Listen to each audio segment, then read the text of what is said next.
So Dawn, in our last video, we had talked about how your diet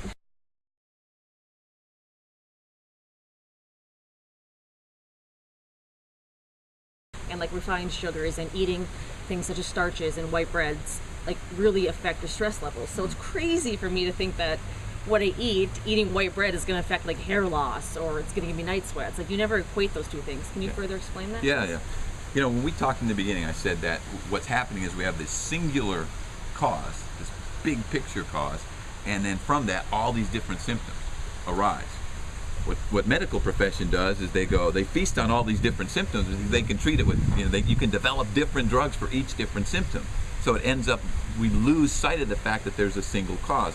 But what happens is, when we start talking about that single cause, you're having a very legitimate feeling now. It's like, well, how can that one thing, how can eating sugar and that, what I explained to you, causes an internal stress in your body, but how does that lead to the symptom itself? How's my hair falling out because I ate the sugar? How's my hair falling out because I'm angry, during a certain section of the day, or my job stress, or whatever it might be, right? So this was the discovery. And if people could understand just this one thing that I'm about to say, we are literally going to blow the lid off of all this misconception and problem getting results for people.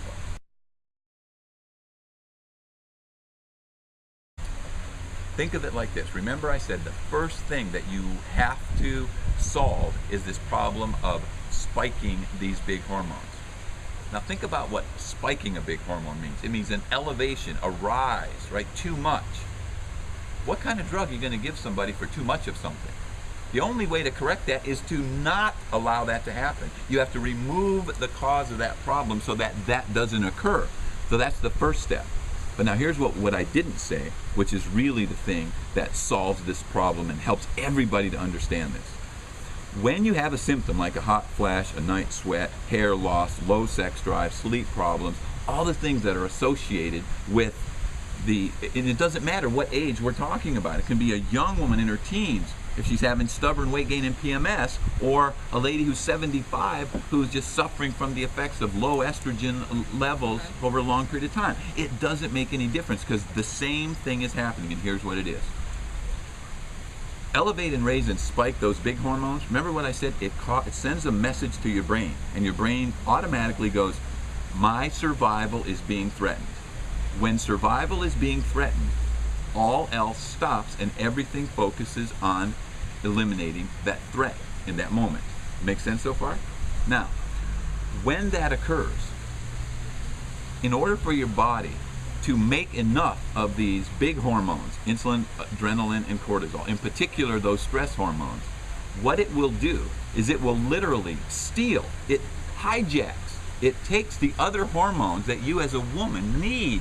Estrogen, progesterone, thyroid hormone, DHEA, testosterone. Women have testosterone too. All of that.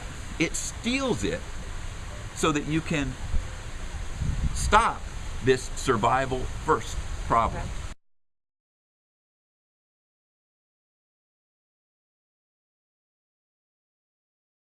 So now think about that for a second. You're constantly elevating and spiking these big hormones. Sugar does it.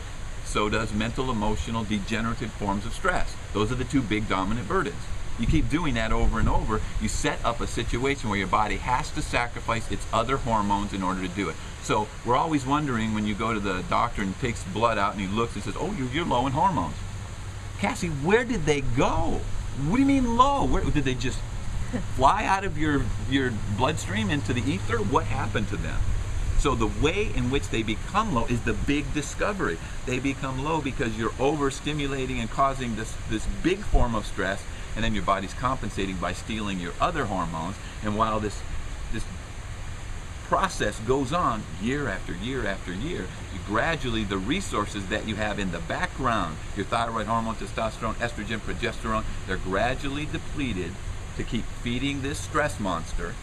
And then at some point you get so low that what happens? It's all individual to the woman, but it might be hair loss, it might be skin problems, it might be low sex drive, it might be sleep problems, it might be all of those things, it might be none of those things. It could be stubborn weight.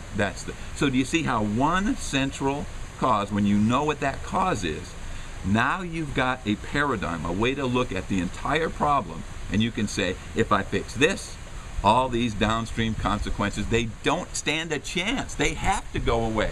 You have to rise above those symptoms. As you get healthier and improve your metabolism, improve your hormones, and improve the feel-good chemicals in your brain, as you do that, the physical, mental, and emotional symptoms will clear and dissipate. That's what the inevitability protocol is all about.